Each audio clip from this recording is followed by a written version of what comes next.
20th, room 1010, Los Angeles City Hall, and I'm Councilwoman Jan Perry, Chair of the Energy and Environment Committee. We're going to take a few items on consent and move quickly through the agenda so we can allow time for item number 2. Mr. CLA, which items can go on consent? We'd like on consent item number 3, which relates to the used oil payment program. We'd like to make a slight tweak to that application acceptance from 2010-11 through 2012-2013 to apply for that grant. In addition to that, we'd like to recommend for consent item number 5, which relates to a quick claim of 25 distribution easements report from DWP. Okay, we don't have a quorum, so that'll go without recommendation. As a communication from the chair. Yes. All right, great. And then let's see, why don't we go back to, what about number 6? Is that fairly quick? Actually, Madam Chair, item number 6 and 7, you could hear jointly. They both relate to Navajo. Let's do that right now. Item number 6 and 7, which relates to the Navajo Project Western Transmission System Operating Agreement, as well as the Navajo Co-Tenancy Agreement, reports from DWP. All right, is there staff here to report on 6 and 7? There is. Okay.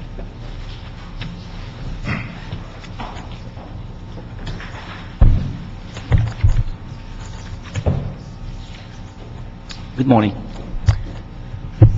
Your name for the record? My name is Sun Huang, and I'm the manager of contracts for the Los Angeles Department of Water and Power. Shanice Black, Deputy City Attorney, if there are any legal questions. Yeah, some of these amendments are fairly technical to the existing transmission system operating and co-tenancy agreements. So just give me a general breakdown regarding what each of these amendments consists of and their impacts on the department's operation as a result of those amendments and any cost implications. Basically, these amendments ratify the interconnections of various systems to the transmission system and of the Navajo co-tenancy system that the department is a part owner of. The requirement, DWP is required by FERC to provide for these interconnections when people ask, and so they satisfy one of those requirements. And secondly, these interconnections will provide the system with additional connection to the system, and that would make the system more robust. These interconnections, when they are effected, would, in addition to the reliability improvement, also will reduce the cost to the Department of Water and Power, because these new entities will share in the cost of the common facilities that DWP and the other owners have contributed over the years. So basically, at the bottom line, this will reduce the cost to the DWP because there will be additional entities sharing in cost. It will improve the reliability and robustness of the system, and it also will satisfy the requirement for DWP to comply with FERC interconnection requirement. Can you elaborate on the outside state and federal firms that are part of this agreement, and is there any cost to these entities as part of these changes? These entities are a lot of them are the generators and transmissions operators. When they interconnect to our transmission system, they agree to share in the cost of the facilities that we constructed over the years. So they will bear part of the cost. DWP cost will be reduced. All right. Well, I will recommend that this go forward as a communication from this committee, and Recommend approval on both 6 and 7. Okay. that's 6 and 7. Thank you. Thank you. All right, why don't we jump back to 4? Okay. Item number 4, DWP report relative to the Smart Grid Demonstration Cooperative Project Agreement and Smart Grid Regional Demonstration Project Allocation.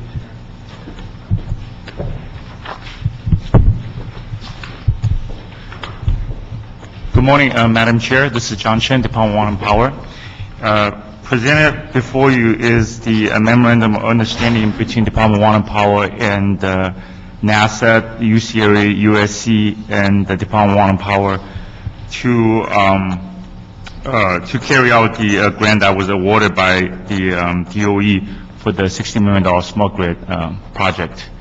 And we're happy to answer any questions if there's any. Just give me the key components of the smart grid demonstration project and how the project's going to improve energy efficiency for the department and for the ratepayers. There are four major components to this grant proposal or the project.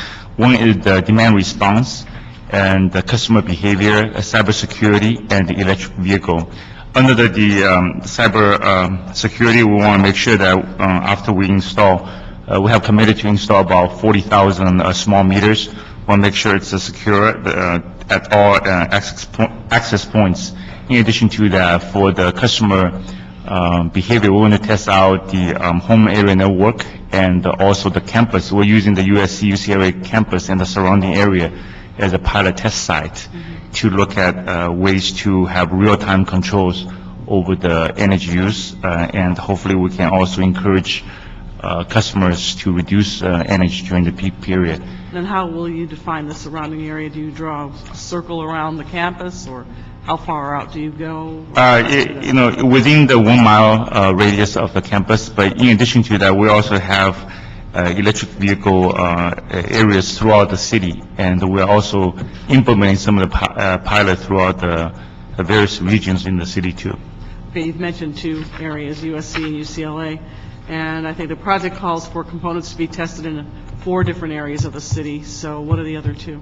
There's a Pacoima area where we're going to have another test site for our system, testing various meter infrastructure. And the last one? Chatsworth. And Chatsworth. Chatsworth, we picked an area where we can actually do some testing with commercial sites, small businesses, residential, multi-units, single-family. Okay. What's your next steps for implementing the program? Well, we wanted to, first of all, to design, there's a design phase where we're going to evaluate all the protocols, communication protocols, infrastructure, and also equipment protocols to make sure everything works with our system. Then for the next a year or two, we'll actually implement some of the systems using the DOE funding. And for the last year or two, this is a total 5-year project. The last 2 years, we'll actually gather information and the data to present reports to the DOE so that we can look for ways to actually implement across the city and hopefully across the nation with some of the data. CIO, did you want to add anything? Yes, I think it's important to note that they are also asking for advanced payment authority by ordinance for payment to JPL, because JPL is a federal government division, and they cannot, according to the Anti-Deficiency Act, begin anything that is not budgeted in the federal government. So we have to provide the advanced payment for them to be able to begin. It won't all be done all at once. It'll be done in stages. Also, the GWP gets the advantage of, and in turn the city, gets the advantage of acquiring intellectual property from what is discovered and investigated in this project. Okay. Is this something that also needs to go to Budget and Finance? Actually, Madam Chair, is only referred to the ARA committee, which was actually heard on Friday and approved. Right, great, okay. All right, that's fine. All right. Thank you. Recommend approval. Yeah. Thank you. Thank you. All right, we'll go to Christina Noonan now, item number 1. Okay. Communication from the mayor relative to the appointment of Ms. Christina Noonan to the Board of Water and Power Commissioners.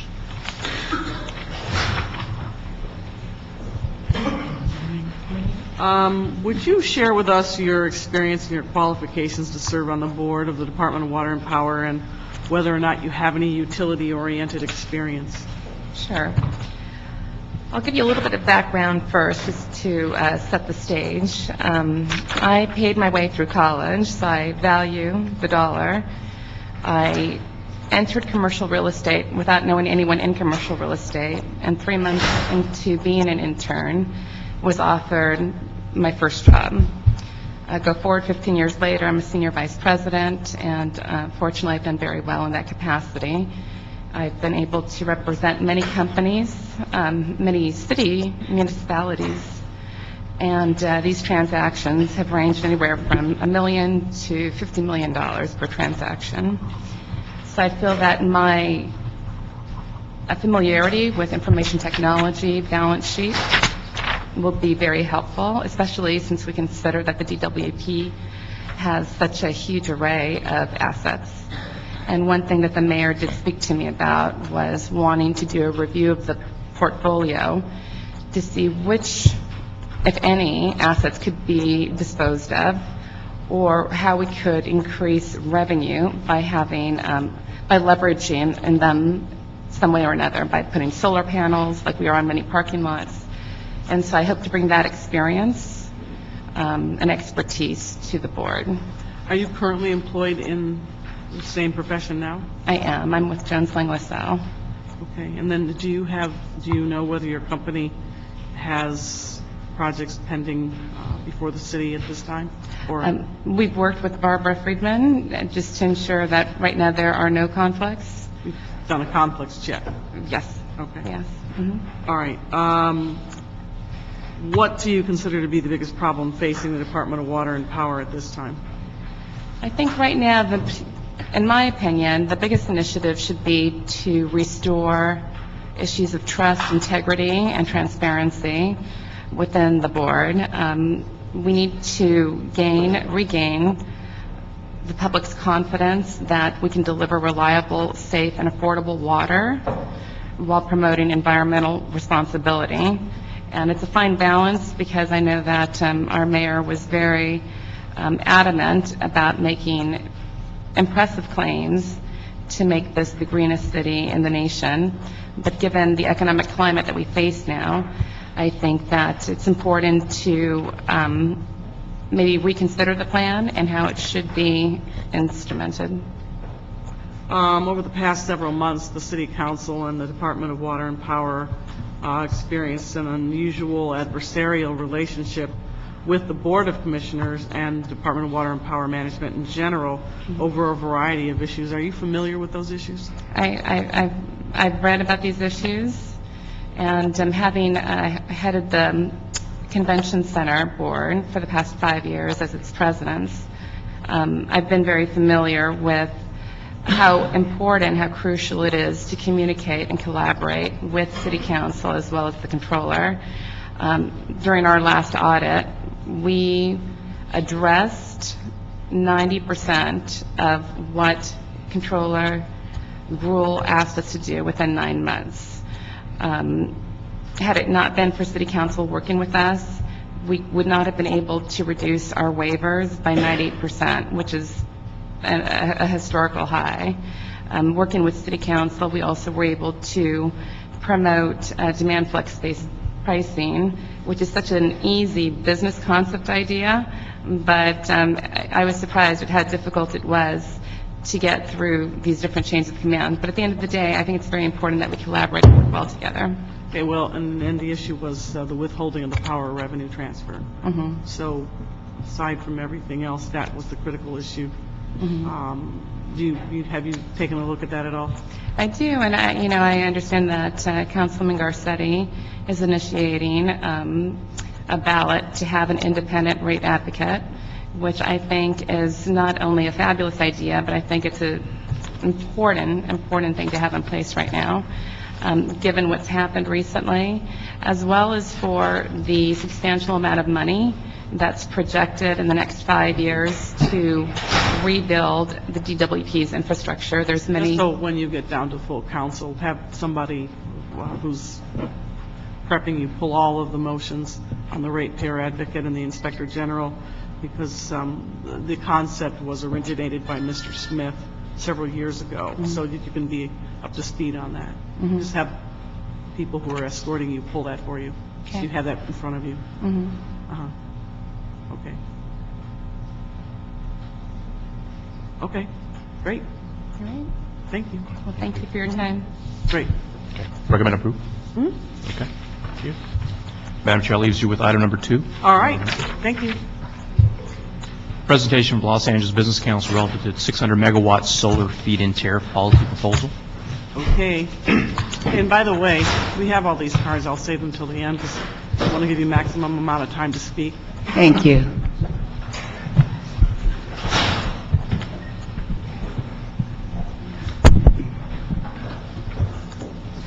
Thank you, Councilwoman Perry, for allowing myself and J.R. DeShazo, Director of the UCLA Luskin Center for Innovation, to present the findings of our feed-in tariff solar studies to the committee today, and for your support of the 600-megawatt solar feed-in tariff program for L.A.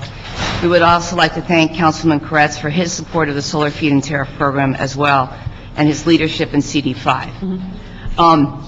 It is my pleasure to let you know today that we have many members of our coalition and our solar working group that help form these studies that are with us today. For a second, you know what I'm going to do? I'm going to read their names now, and if we have time to have everybody speak, then, you know, we are going to go downstairs at 10 o'clock.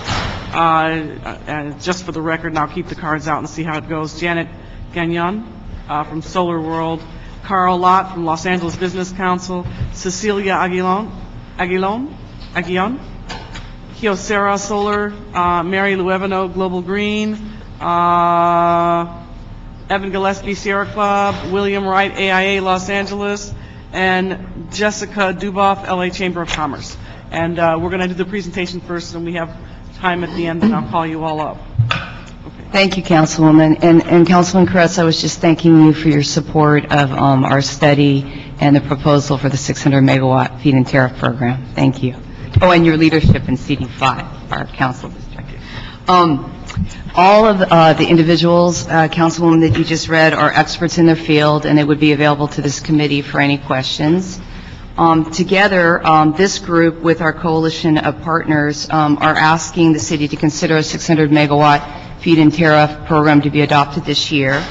And the reason we think this is a good idea is because after having conducted a year's worth of study with the key stakeholders, nonprofits, government, and business leaders, we learned quite a few things that J.R. DeShazo will share with you today, but I'd just like to highlight a few.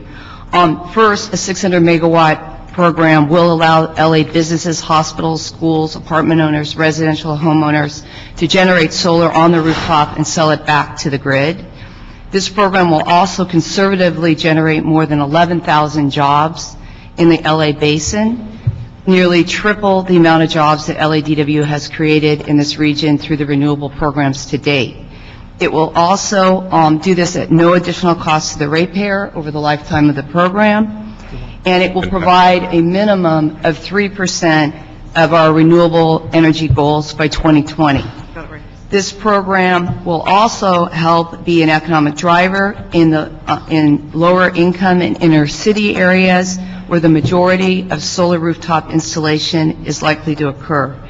And a 600-megawatt program will serve as a critical incentive for our emerging green economy by providing clean tech manufacturers, installers, technicians, and investors a sound business reason to locate in this region.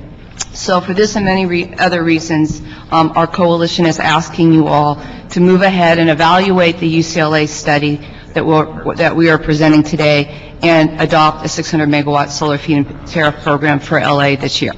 So with that, J.R. Okay. Madam Chair, thank you for this opportunity to present our research from UCLA this morning. The program that we're describing is not really a single program, but a set of possible programs. Everyone is aware that solar power contributes to our renewable energy goals. A feed-in tariff has the added benefit of creating in-basin jobs here in Los Angeles. And the challenge for UCLA was to design a program based on what we know and reasonable assumptions that would be cost-effective for ratepayers, so that if DWP needed to generate peak power in the future, this program would cost it no more than the alternative sources of peak power capacity that it had available to it. To that end, what we found through our analysis was that the program needed to be at least 600 megawatts in size and phased in over at least 10 years. So it needs to be of a certain size, phased in over at least a minimum period of years. It also, to be cost effective for ratepayers, needs to target those segments of the Los Angeles in-basin markets or properties that can produce energy cheaply. To make it effective, it also needs to have an easy, low-cost application for participants. What I want to focus on today, Mary indicated already that the Solar Working Group members provided us with a lot of local information, and what I want to focus on today is just very briefly answering 4 questions. Why does LA need this program? There are 2 reasons. LA has very ambitious renewable energy goals that we're struggling to meet, and as you well know, DWP's target is 33%, and the mayor's target is 40%, but within the next 8 years. The mayor would also like to see us eliminate coal by 2020, which we currently depend on 44% of our energy for. Also, Los Angeles has a looming energy deficit in 2 dimensions. One, state regulations are going to force us to decrease our use of coal over the coming years. And currently, our investments in renewable energy capacity are being severely diminished because of a lack of planning and resources. The next question is, do we have the capacity to support this 600 megawatt program? And the short answer is absolutely. We did a detailed spatial analysis of Los Angeles City and Los Angeles County, and we found that usable physical solar rooftop capacity in the city of Los Angeles was 5,500 megawatts, or 5.5 gigawatts.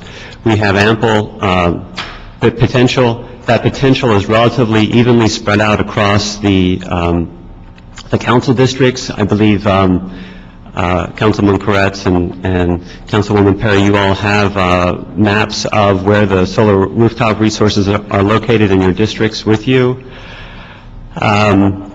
You're going to see us focus on commercial and industrial repeatedly because that's where the largest capacity is, and it's also the cheapest way of generating solar power. The city of LA also is blessed with quite a bit of usable rooftop capacity in the form of multifamily and single-family homes. Is the program going to be cost-effective for ratepayers? Well, this was the greatest challenge. In most places in the country and in the world where a feed-in tariff is developed, they're assumed not to be cost-effective, but we strove to do this. And the way that we strove to do this was to design a set of tariffs that would encourage homeowners and business owners to participate, but not gouge ratepayers. And what you see here is a description of the average tariff that a homeowner or business owner would be paid over the lifetime of this program. And it would start at about an average of about 21 cents a kilowatt hour or a megawatt hour and decline over time. And to figure out or to determine whether this program would be cost effective relative to DWP's other ways of generating power, we use the MRP, the market price reference, which is the industry standard for determining peak avoided costs. And you see on this graph, the columns represent what that would be in year 1, which is just about 11 to 12 cents, or about $110 to $120 per megawatt hour.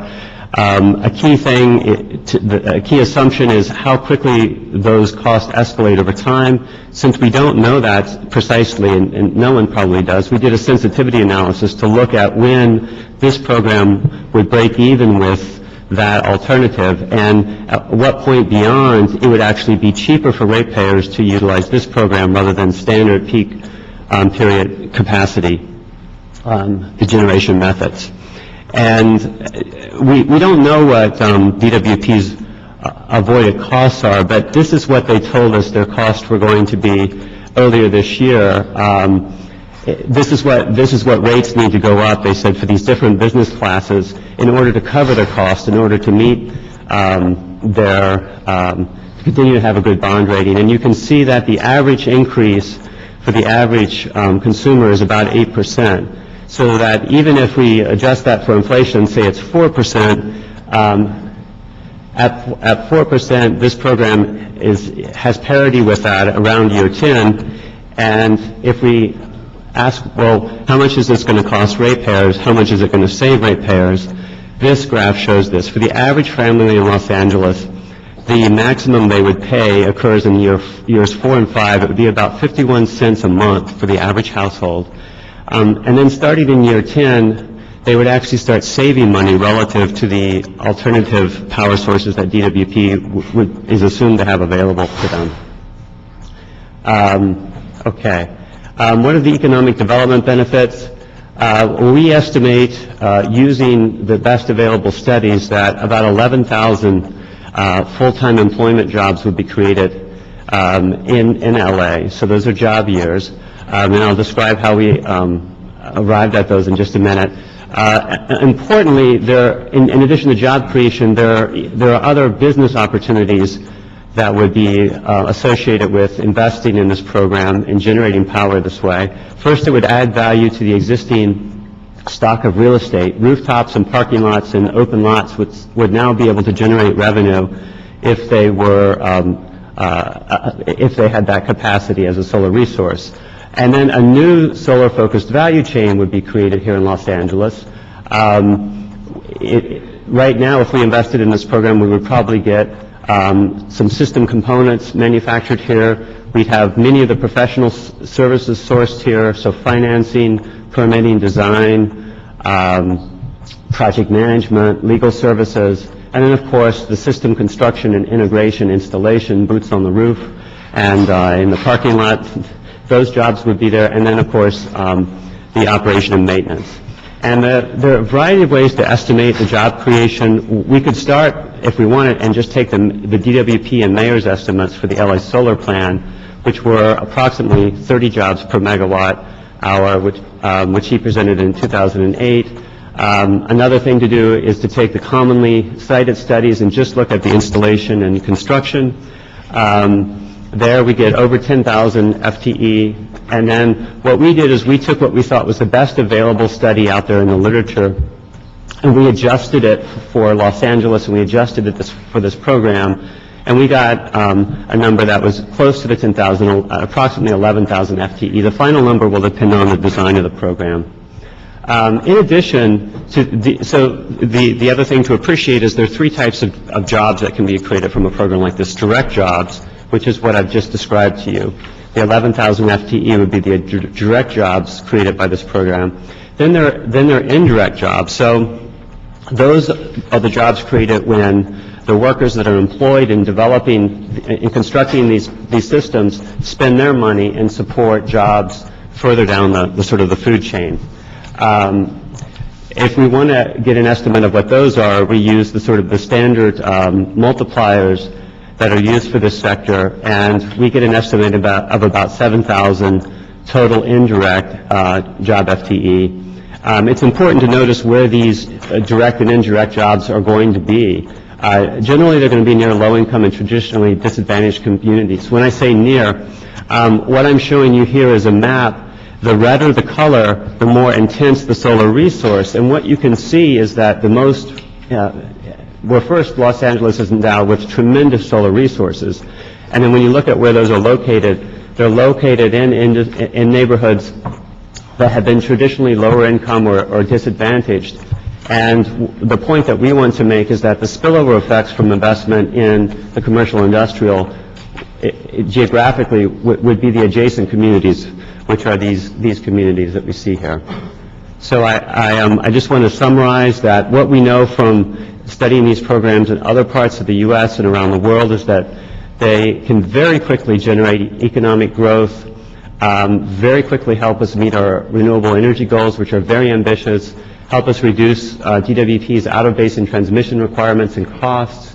As Mary Leslie indicated, I think a program like this, which would be the biggest program in the country and meet 3% of our renewable energy needs, would signal both to ourselves and to the business community that we're serious about greening Los Angeles and we're serious about the city's commitment to clean tech and green tech and attracting those types of firms here and competing with other regions in the U.S.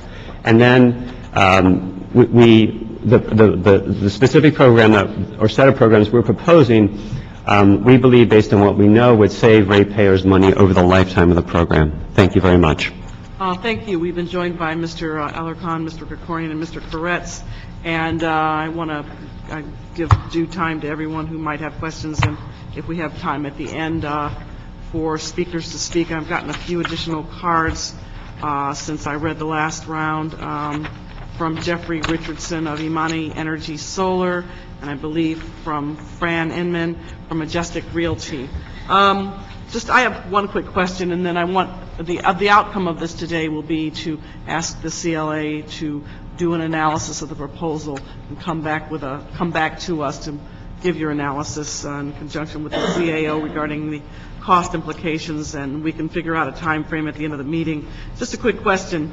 Your plan expects about 300 megawatts to be supported by large industrial customers, am I right?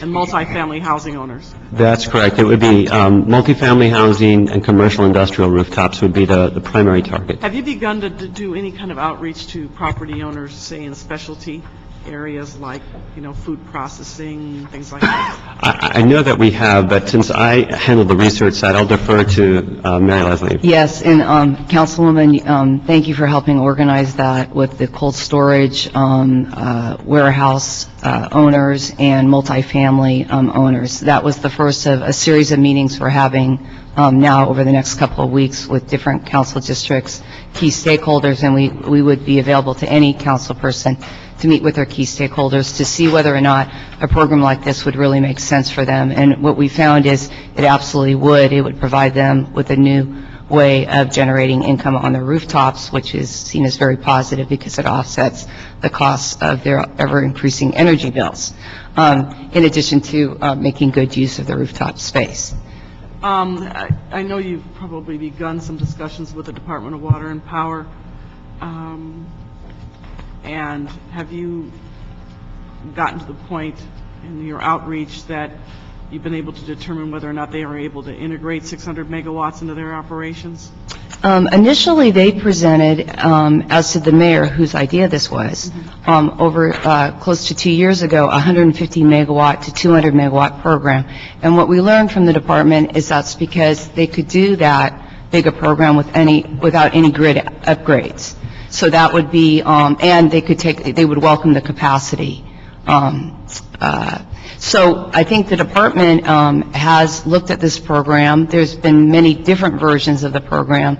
The versions of the program that were proposed under General Manager Freeman, who we met with several times, did not resonate with the business nonprofit community because the tariff price was too low at 11 cents. No one could actually pencil that deal. So that's actually what spurred us to partner with UCLA to see what a fair pricing system would look like, a competitive pricing system would look like that business and nonprofits would want to participate in, and under what set of conditions. And Madam Chair, let me add to that. It was extremely important from our perspective to take into consideration DWP's needs to the extent we could. And to that end, we assumed that they would need to upgrade their network. And so we budgeted, in the cost to ratepayers that I showed you, we budgeted $100,000 per megawatt there and $500,000 a year in overhead cost for the program.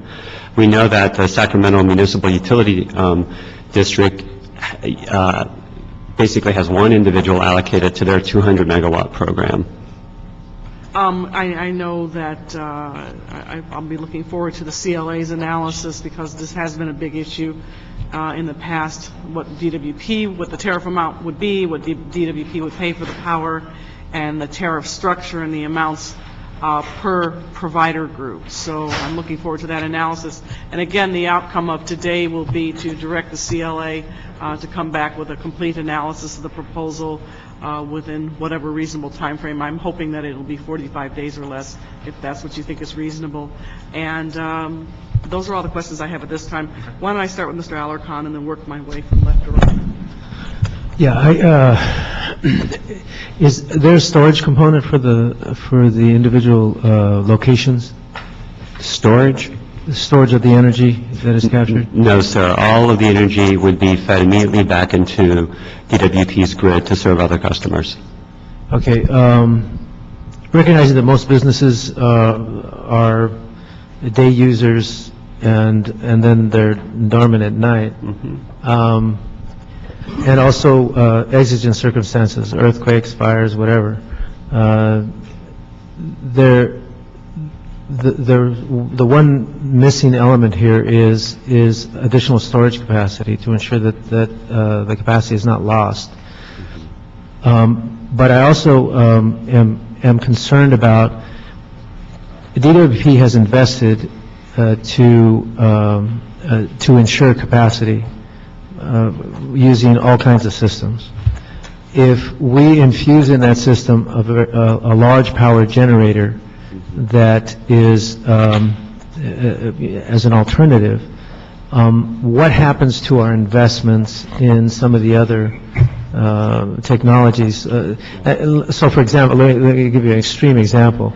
I would love to see the day when nuclear power is not necessary. And if we're generating a significant amount of power, theoretically, something that we've invested in, like nuclear power, which we bonded out for I don't know how many years forward, could be arcane in a relatively short period of time. And yet our debt is hanging out there for many, many years. So one of the human realities that we deal with is DWP is trying to protect their old investments and shield themselves against looking bad.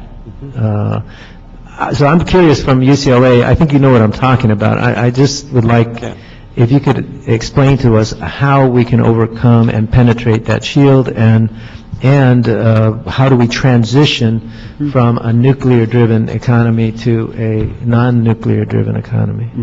It's a great question, and we've thought a lot about this.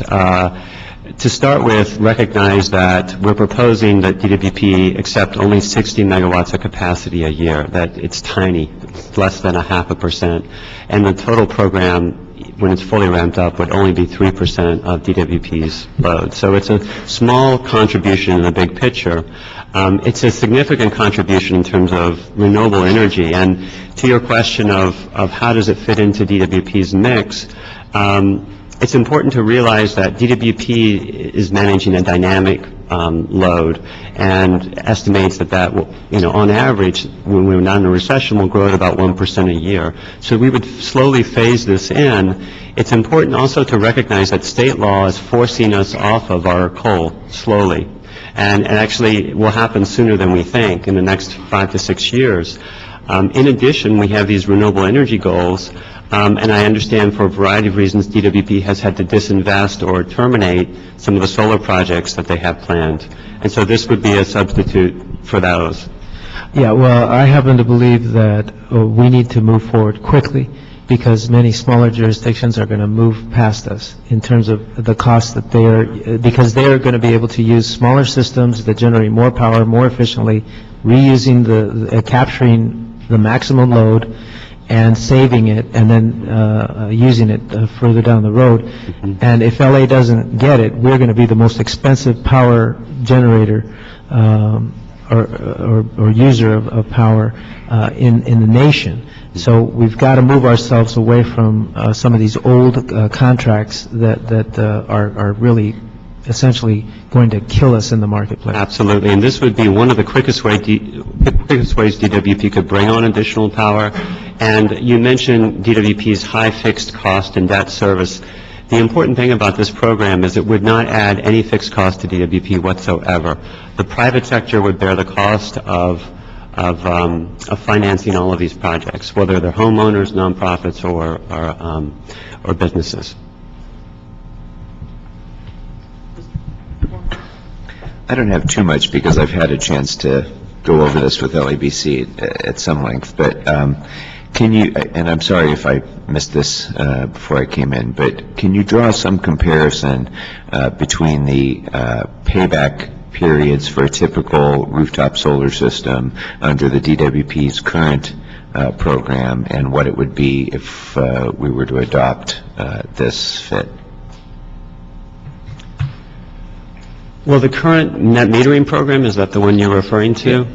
Yeah, that's going to vary greatly from probably 6 to 15 years, somewhere in that range. The payback period for this program, again, it depends a lot on what your available roof space is and what the financing arrangement would be, but we tried to make sure the break-even was between 5 and 8 years, so move it up a little bit. So that was the goal, to move it forward slightly. Councilman, as you know, and JR just said, we have a net metering program under SB1, which I'm sure you're part of when you're in the state legislature. So that the benefit of the feed-in tariff would be that, the must-take contract with the fixed rate and guaranteed access to the grid. So then, essentially, under those set of circumstances, like a PPA, you could finance that here in the city. That's understandable to business and large nonprofits. And it would allow us to actually scale solar. So that's why the FIT versus, SB1 from our perspective. The other advantage of the FIT is it would let us get at a cheap source of solar power that we currently can't get at, which is which is available from large distribution centers, warehouses, commercial industrial sites, and brownfields. Currently, under the net metering program, you can only size your system for the amount of energy you consume on average. So that leaves out a huge amount of these gigawatts of rooftop capacity, some of which is a cheap source of power for DWP.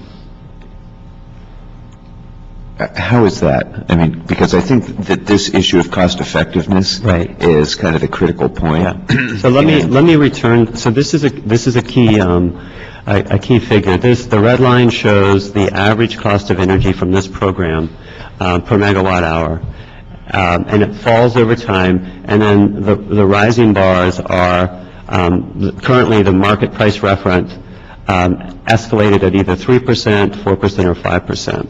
So this describes basically when the two programs come into parity, and then when the solar program would actually save ratepayers money. And you can see the average tariff drops to about 17 cents right around year 8. And one question that you might have is, well, what's happening? What is DWP's next best source of energy? And I'm gonna just close your eyes for a minute. I'm gonna show you that these are natural gas prices. So over the last 3 to 4 decades, natural gas prices have jumped all over the place, but they've consistently sort of risen 8% a year, right? And that's DWP's probably next best source of power.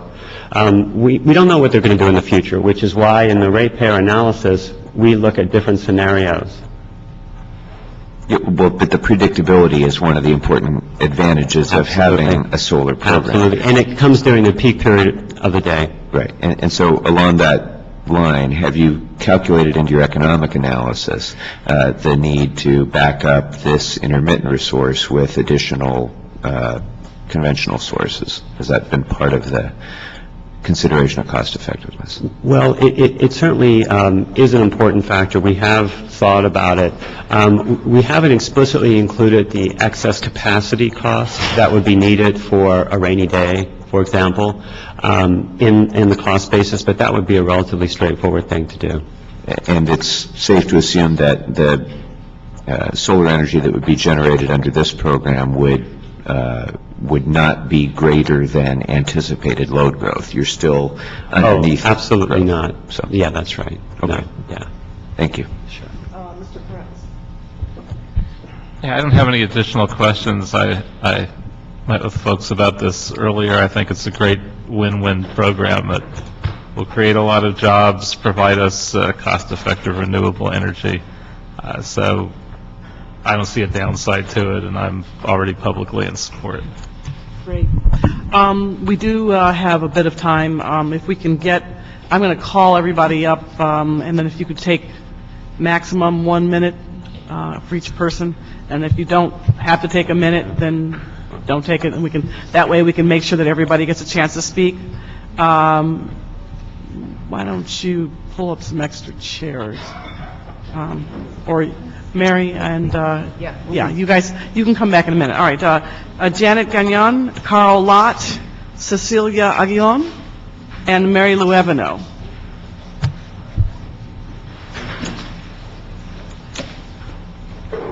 Okay. Okay, Janet, you'll go first. Great.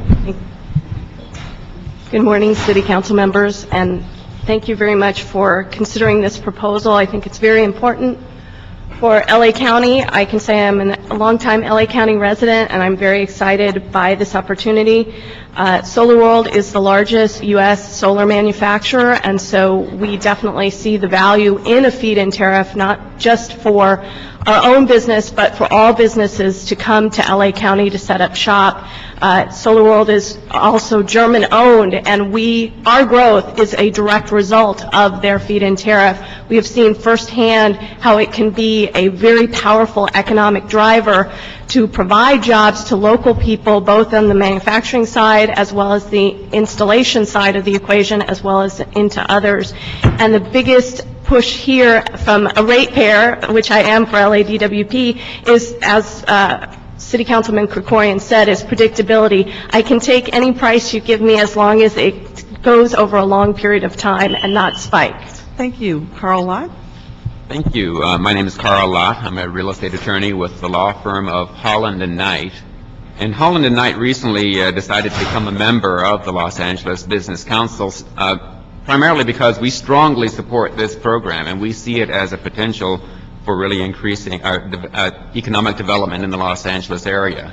I'm a real estate attorney, and as you know, the real estate industry has had some hard times in the past couple of years. And we see this program as providing the real estate industry, property owners and service providers to the to property owners, with an opportunity both to cut costs and increase revenues, and to green their businesses at the same time. And we really do believe that the real estate business community will strongly support this program, and I'm just here to voice my support and my law firm's support for it. Thank you. Cecilia Aguillon? Yes, good morning. I work with Kyocera Solar, and I am also representing CalCIA, the California Solar Energy Industries Association, which is in full support of the UCLA study. And on behalf of Kyocera, we are a manufacturer as well. We've been in this space for 35 years, and we are Japanese-owned. And I am in San Diego, California, and one of the reasons that we located our factory in San Diego a few months ago was because of the SB 32 feed-in tariff proposal, because we see feed-in tariffs as a way to get the market going. It will leverage ratepayers' money because it's going to include the tax credits that can be taken. It will bring money into the city. One thing that is very hard, even in the CSI program, is to get financing with a feed-in tariff, because it's one-to-one transaction. There is no PPA in between. Then the banks are more comfortable signing on to it. So it's 100% privately funded program, and it will definitely attract a lot of business and hopefully more manufacturers. Thank you. Mary Lou Evano? Good morning, Madam Chair and members of the committee. Thank you for the opportunity to address you today. My name is Mary Lou Evano. I'm the Policy Director at Global Green USA. I don't usually talk this fast, but I've only got a minute today. As most of you may remember, Global Green has been advocating for a solar program, rooftop solar program in LA for years. In 2004, we produced a much less sophisticated study showing the potential for an 80-megawatt program on city facilities. And so we are absolutely thrilled to be here today to support this proposal and urge your support for it in the Council. UCLA, if I can do a shameless plug for my alma mater, has done an incredible job in a very robust academic study that's now being looked at nationally. And I'll just say quickly, our particular interest is in the low-income benefits, or benefits to low-income communities, because we've done so much work on low-income housing and greening that, and we've seen the direct benefits that solar can provide to low-income residents in terms of reducing utility bills, of course, when combined with energy efficiency. So this program has enormous potential. We urge you to support it, and thanks for your time. Thank you. Evan Gillespie, William Wright, Jessica Duboff, and Jeffrey Richardson. Okay. Evan?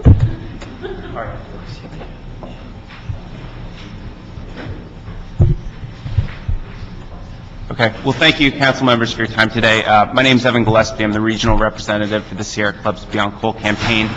As part of our efforts to help transition LA off of a dirty and dangerous source of fuel, coal, we are looking at a number of different opportunities and solutions to the problem.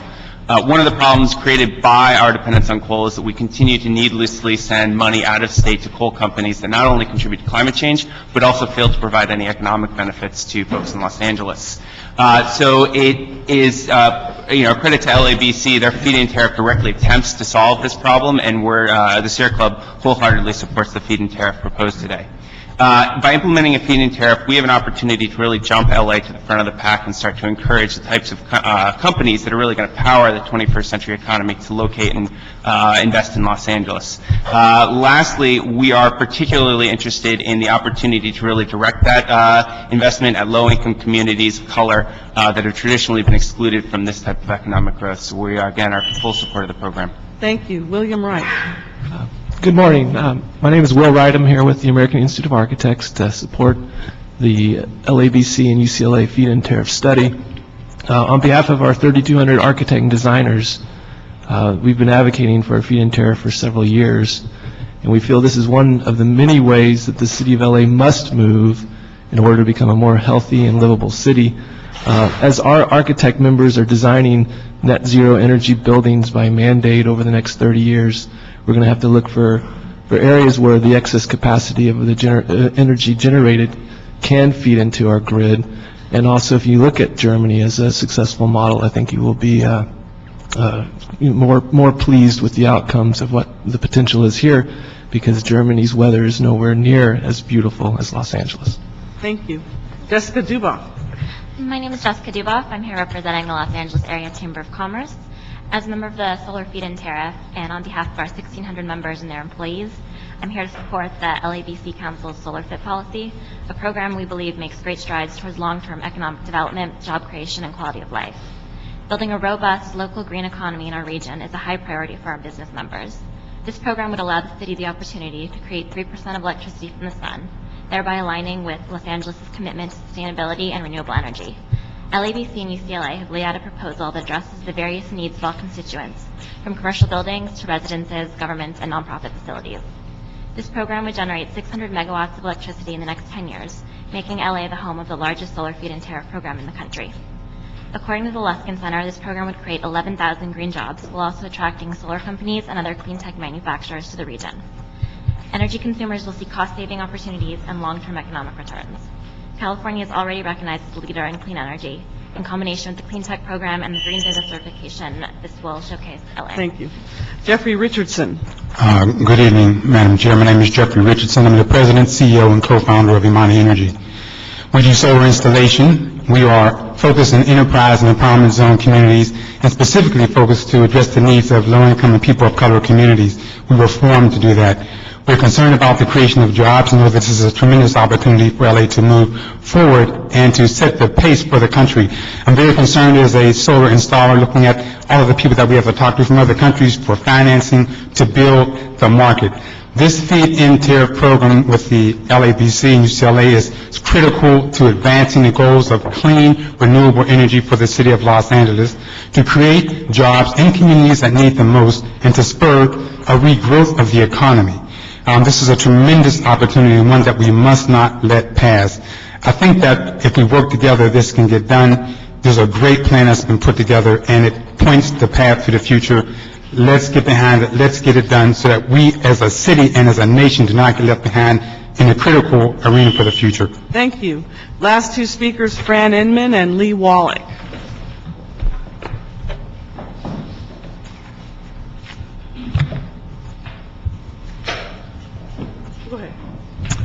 Thank you, Madam Chair and fellow committee members. I just want to give you a little perspective from a landlord's perspective. Majestic Realty owns 73 million square feet of commercial real estate across the nation, and we have been actively pursuing solar for a number of years, and what we have come to understand is that really we do need a feed-in tariff. If you look at the big flat roofs of warehouse distribution, which we believe are ideal candidates, most of those are on triple net leases. So what that means is that as a landlord, we do not have anything to do with the utility bill. It goes directly to the tenant. So that's why figuring out feed-in tariff is really, really important. Also, I just want to add that our roofs are very, very precious as a landlord. Every time it rains, we know we're going to get a call, or we're likely get a call from one of our tenants, and it's a huge issue. So I'd say for you, from a landlord's perspective, those are precious assets. Thank you. Lee Wallach. Hi, thank you folks for being here and for hearing this, and thank you to the LABC for doing this, and I've been working with them for a long time to see this happen. Faith to Green and the different hats I've worn, we've been pushing this for a long time. I met with most of you. We've had a whole lot of press conferences, programs, efforts that have moved forward, and we really need this leadership. One of the last successful ones, I think, Councilwoman Perry, was some solar on top of the cathedral. That was a long time ago. We need this. We really need this program. We need this feed-in tariff. This is going to actually really kick this in the rear end and get this going. But, you know, it's going to take some real leadership. I also represent German, Italian manufacturing companies, Israeli companies. They will site here, but they're frustrated. They've met with 5 GMs. They've seen solar contracts canceled. You know, we have to push this forward. We need real leadership and a lot less discussion. I hope you folks can help make that happen. We need this to happen today. Thank you. All right. All right. So, Mr. CLA, can we get your analysis and report back get it set now for 45 days from today? And can we make that a simple agenda so there's not a lot on there so we can spend the bulk of our time discussing this issue? We can do that. All right, great. And that'll be the request. And then now that we have a quorum, if there's no objection, we can go back and ratify the other items that we've already taken up. Item number 1 was recommended approved. Item number 2 was directions to CLA to prepare a report and work with firm. Item number 3, recommended approve as well, as amended, to allow the application to be through 2010-11 through 2012-2013. Items 4 through 7, recommended approve. All right, that'll be without objection. All right, so then this is the time for items that are not on the agenda. Public comment period. Those wishing to speak on items that are not on the agenda are free to do so at this time, and please come forward. And if not, the meeting is adjourned. Thank you, everybody.